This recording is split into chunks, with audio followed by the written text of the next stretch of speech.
guess it was just too much to hope for really emotional, character-driven evolution 2 episodes in a row. Because Zoe just kind of finds her spirit once again and digivolves, and that's that. Although I would like to say something that I do like about the Digivolution is that they're not automatically awesome at it as soon as they find their spirits. Like, this is something that's been part of Digimon ever since the beginning, is that, when they start out, they are rookies, and they do have to learn as they go. And it was probably most noticeable in Tamers, how they were really inexperienced in the beginning, and it got them into trouble, and they only, grew and became more proficient as they went along. But, that was even an adventure, too. So, I like that about Frontier as well, that they struggle a little bit at first. Except for Koji, who is awesome right away, but he's the dark, mysterious character, so I guess he's allowed to be an instant badass. So this was the first in Frontier, the first in this series, of the kind of let's help this random citizen episodes. And it was such a stark contrast to the same kind of episodes in Adventure, because even in the very beginning, when the kids were first starting out and still feeling each other out, they came together as a team pretty quickly, all things considered, and this new group is just not gelling as a team, and that makes me kind of sad. And I mean, it's different, and I do like that it's different, but at the same time, I want them to come together and be a team and be friends and be a group.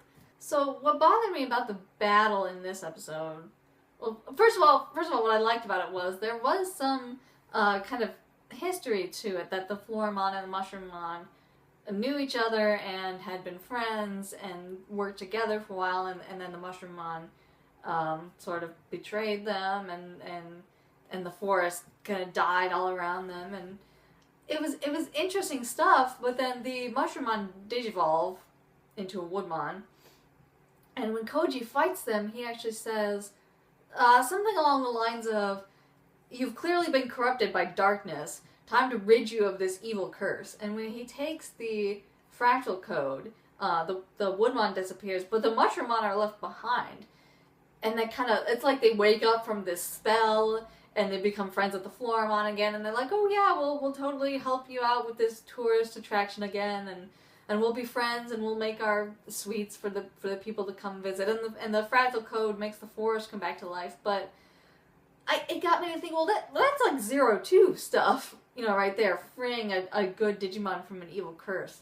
Even Black Gear stuff, right there. And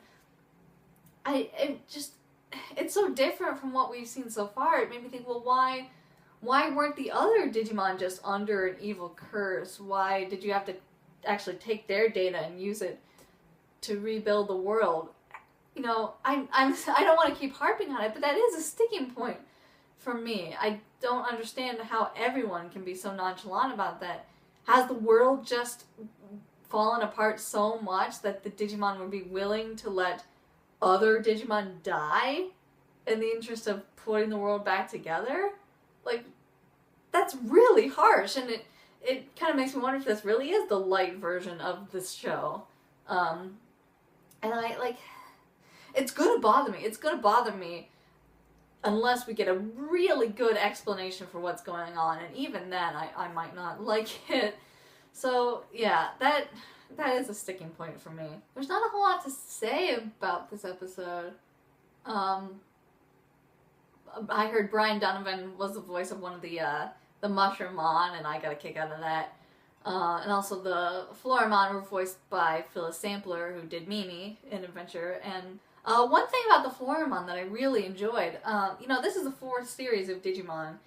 We know how the digital world works, we know what Digimon are and what they do, so I feel like there's almost more time to slow down and look at Digimon species individually. And I know, there's the games and the card games to give us extra information about the Digimon, but in the anime, there hasn't been a lot of just slowing down and looking at quirks of individual species.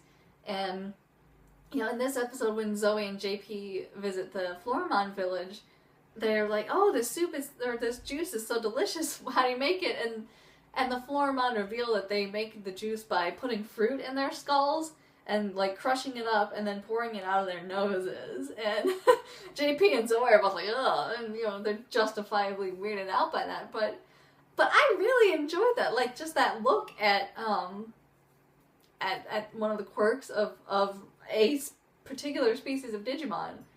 And of course, at one point, one of the Floramon says, "It's brain juice," and it's kind of comforting to know that bad puns are still alive and well in the English dub.